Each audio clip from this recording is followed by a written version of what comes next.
Yeah, hello everybody.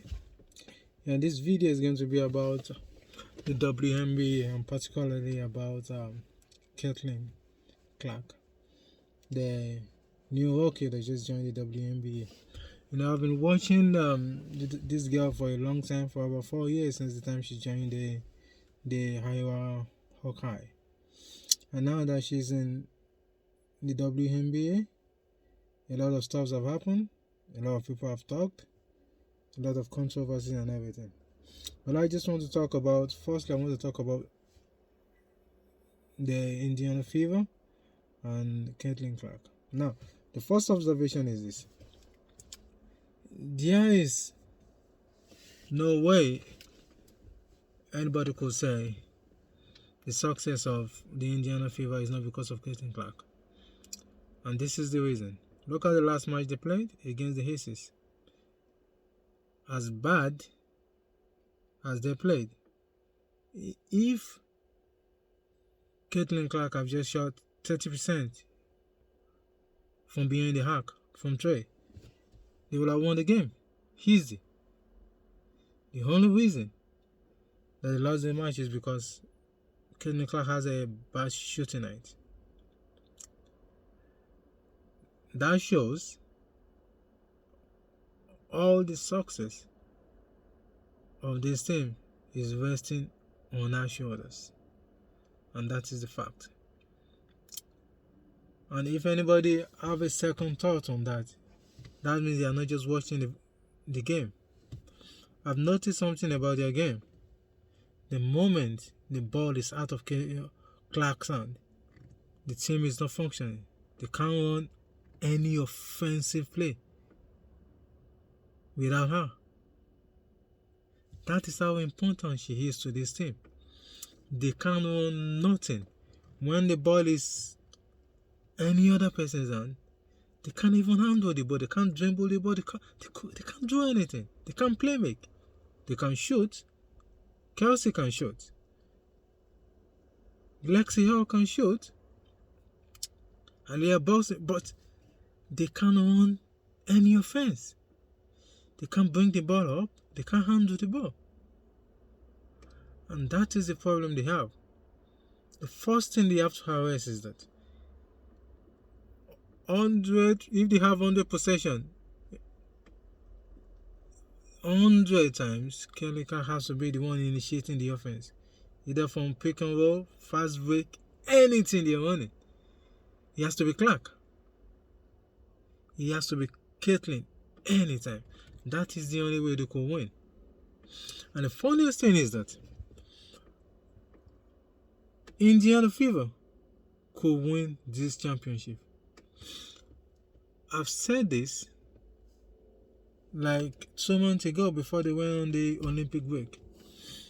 The way they are playing, the way I see the way they are playing, I don't believe any team. I don't believe anything can take them for granted. And the only problem they have is on the forward position, the power forward position.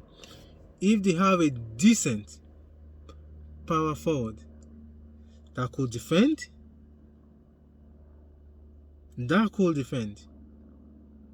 there is no way any team is beating this team. If Smith just turned to become an average or a decent defender, there is no way anybody is beating this team. Because Smith is a very good offensive player. Very good. But defensively, she's lost. She plays like, when you're playing football and you have a guy that's, the opponent is trying to score, they just stand, freeze up, looking, what's going to happen? They are not trying to block a gap. They are not trying to do anything. They just freeze up. It happens a lot in football. Amateur level. That's the way she defends. She's always clueless. But in offense, she's very good. She could run fast break. She's good. But defensively, she is almost like a con. She's almost useless. Almost useless. She's just there doing nothing. And then she goes about getting fouls. If they have a decent power forward position that plays a decent defense, there is no way this team is losing. Put the ball in Clark's hand. Let Mitchell do what she's doing. Elia Boston, first class, let her do what she's doing. Lexi Hall, come on, first class, let her do what she's doing. They just need one more player to be effective. Temi Fagbinle, she's very good defensively. But her offense, if she could shoot mid-range, stand on the elbow, do a pick and roll, and catch the ball from there and shoot, they will win, because Temi Fagbinle is excellent defender. Perfect, agile, fast, quick. She's everything they want at the power forward. If she turns to become what Lexi Hall has turned to after the Olympic break, they are winning this championship, no doubt. So, Caitlin, they can't afford Caitlin to have any bad game. They can't afford it, because she's the engine of the team. She is the engine of the team. And the second one I want to talk about is the foul calls that the Indiana Fever has been getting. They has the worst foul call in the whole of the WNBA. The worst foul call. Caitlin will be initiating the offense. They'll be grabbing her from the back, grabbing her hand. She'll be trying to shoot, holding her by the shoulder. They are not getting any call. But then she just bumped Chelsea Gray. They're calling an offensive foul. What's wrong with this referee? And the funniest thing is that they are giving calls to AJ Wilson when she's not even been fouled. Chelsea Gray is bumping into Boston, and they're calling foul. What do you expect a defender to do? To leave her? The girl is jumping up straight, vertical up, hands up, vertical, and you are jumping into her, and you are calling a foul. What's wrong with these referees? And what I've noticed is that because the other ladies are like crybabies, they cry, they whine all the time. Oh, they are not getting calls, this and that. Oh, always using their race as a trump card. Oh, it's because I'm black. It's because of this. It's because of that. We are not getting this because of this. We are not getting this because of that. Then the commissioner and the league they are basically afraid of them. This league, they are so incompetent to the point that they are afraid of the woke culture. They are not doing the right thing. Because of that, you're sacrificing Caitlin Clark to get injured. Because you want to please the whiners. Why can't you people just do your job? When there is foul, call the foul. It's not that hard. If they're holding her up from not running the play, call the foul. It is a foul. But if the Indiana Fever does 50% of what the opposition team are doing to them, they call it foul. It's as if they don't want the Indiana Fever to be successful, so that they can prove that Caitlin cannot just come to the league and dominate and win the championship. What kind of people are doing that? If they're smart, they should be praying for her to win the championship. so that the league can be even much more bigger, more fans. Look at the narrative. Oh, the Rocky came into the league and won the championship, the finals MVP. Look at what next season is going to be. With the views. But then you're handicapping yourself because you're trying to please some whiners, crybabies.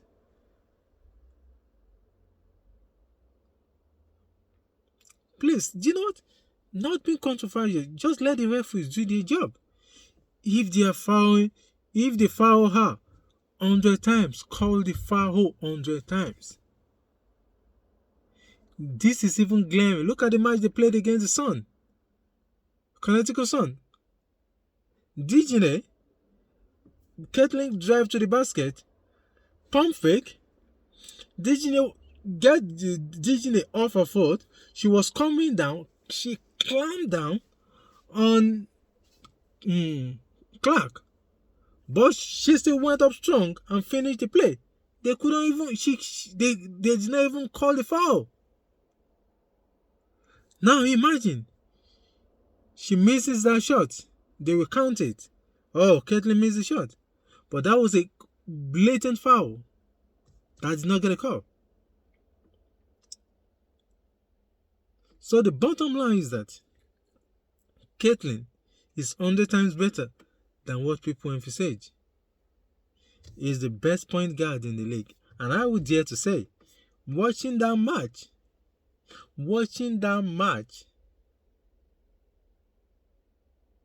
2 days ago, Kettling is the best player in the league.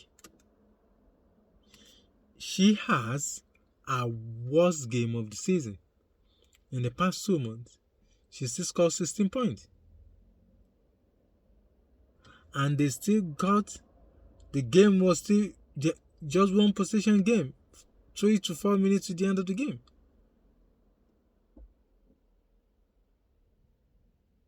Look at what she's doing. She's doing like 10 times more than what AJ is doing on the pitch. She's defending, fighting through screen. People say she's not a good defender. She is a decent defender. She got the fast break. Always stay in front of her man. She rarely allows anybody to drive past her. She fights through screen. She does everything you need. And not only that, she's very smart. The reason why people think she's not a good defender is because she's smart. This is a positional defense. It's a team defending. She is always right where you want her to be. She won't allow backcut. She won't allow. She will always guard her man perfectly to the T. But then they are just giving AJ Wilson free throw shot when Smith was in the game. She would just roll to the top of the key on the free throw, and nobody is there. 6 feet away on both sides. She's just in the highlight. The moment Temi comes in, all those ones are gone. She got 10 points in the first quarter when Natasha Smith was there. And from then to the end of the game, she could only get like 15 to 12 points or so. She was locked down.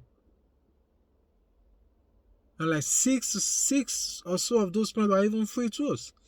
Useless calls that they're just calling for. So anybody that says she has one masterful game, and no, she doesn't.